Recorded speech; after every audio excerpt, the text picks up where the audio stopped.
Shree Maathrey Namaha, with the divine blessings of our divine parents, Mother Lalita Mahatripura Sundari and Father Divine Lord Mahadeva. We are continuing to discuss about the Holy Lalita Sahasranamam.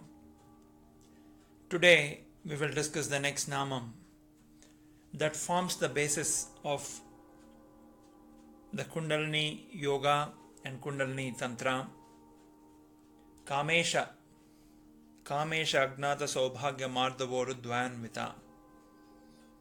A very secretive, cryptic name of Mother Divine that talks about the secrets of one's physical birth, emotional birth, and spiritual evaluation.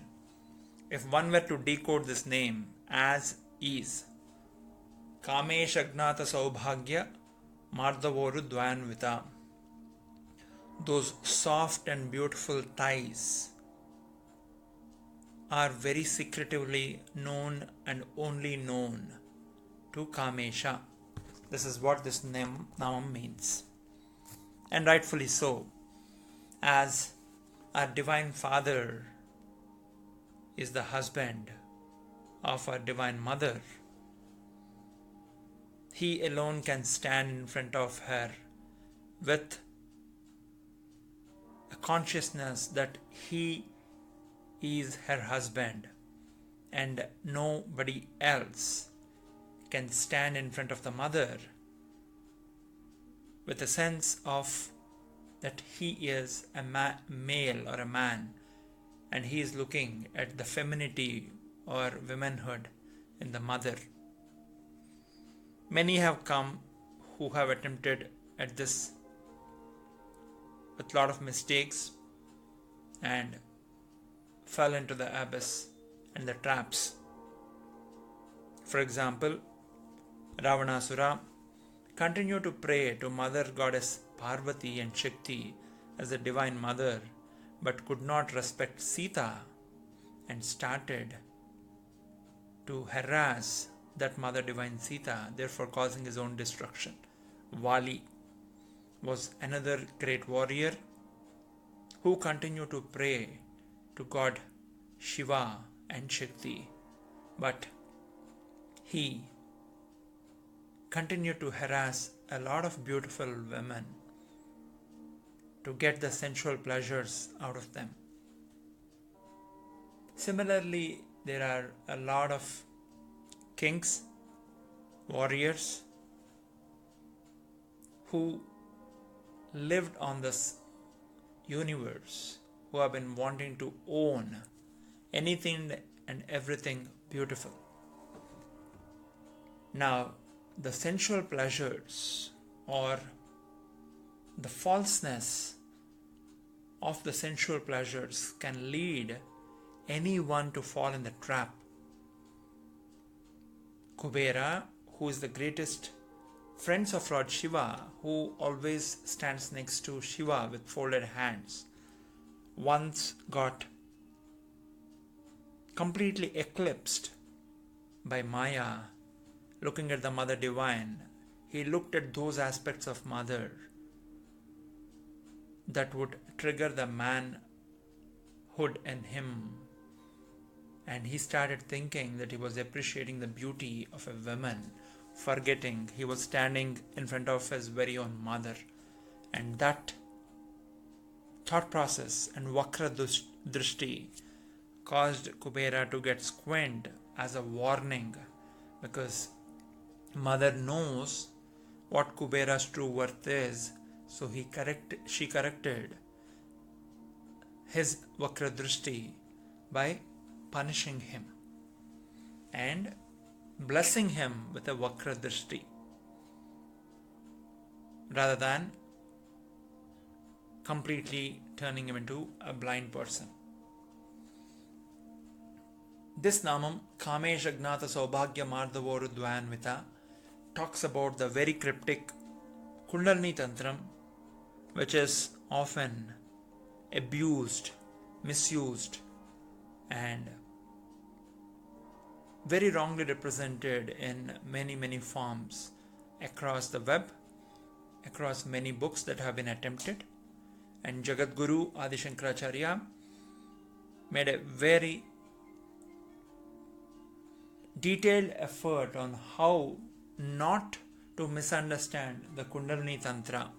Therefore, Jagat Guru made it a rule that anyone who is being initiated into Kundalini Tantra needs to be properly initiated by a guru who has lived through, experienced through the Kundalini Tantram.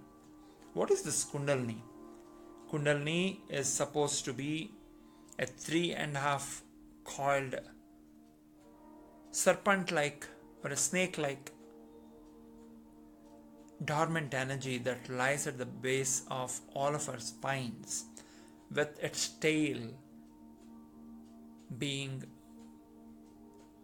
put into its mouth, and the head of that energy is always facing downwards. The Kundalini resides in the Mooladhara Chakram. Mooladhara Chakram exists in our body at that place where the skin joins, and the only place where the skin joins in our body is in the groin, between the genitals and the anus. This is the place where the Mooladhara Chakram exists in all of us. And this Mooladhara Chakram has a Bala Brahma, the god of creation, young Brahma, and Airavata or elephant as its representative animal, and Mooladhara Ekanalaya as Ganesha. In Vatapi Ganapatim Bhaje, we have discussed that Ganesha resides in Mooladharam, and the Shakti that is there in Mooladharam is Dakini. In this Mooladharam, this chakram is representative of earth, and the Mooladharam is the house of Kundalini. And Kundalini is called around a Swayambhu Lingam that is at the base of the Mooladhara Chakram. And right on top of the Kundalini, there is a very narrow path called Sushumna Nadi. This is the central nerve canal which runs along the spine all the way to our brains. And the unawakened Kundalini, which is oftentimes unawakened consciously by us, it's wrapped around the Swayambhu Lingam and faces the downward. So the flow of energy is generally downward unless it is initiated through a sadhana, through a guru. As soon as one starts getting into sadhana, their Kundalini starts raising its head to prepare its journey through the Sushumna Nadi across the spine to the eventual destination of Sahasra Chakra in the center of the brain or the skull. This dormant energy gains the momentum as one starts meditating or gets initiated into the Kundalini Tantra through an able guru who has experienced the initiation and movement of Kundalini. This is the chakra which is often represented, the Mooladhara Chakra, represented by a downward pointing triangle, which essentially represents the womb of the mother, in which there is a dot. The dot is nothing but the single cell from which all of us have been born out of because of the divine union of the mother and the father.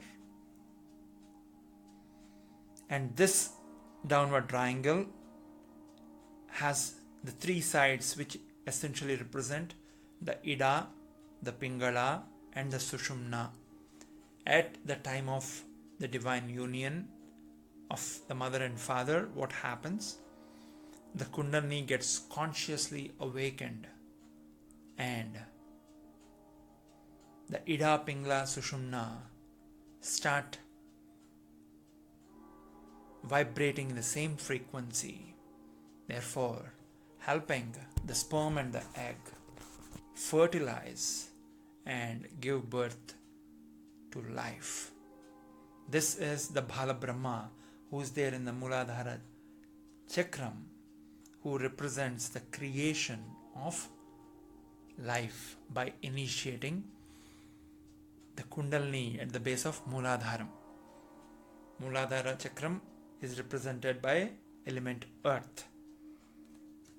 Now, Ganesha, who is the Lord of Muladharam, is the son of Shiva and Shakti. It's very, very difficult to understand and accept the Ganesha Tattva because of the elephant head, which blesses us with prosperity and wisdom. One who accepts Ganesha does not only remove the obstacles that come in his or her way, progressing through Muladharam and going beyond Muladhara Chakram, but he or she is starting to accept the wonderful creation of Shiva and Shakti that does not come into the logical framework of the rational mind or the left hemisphere of the brain, which is analytical and logical.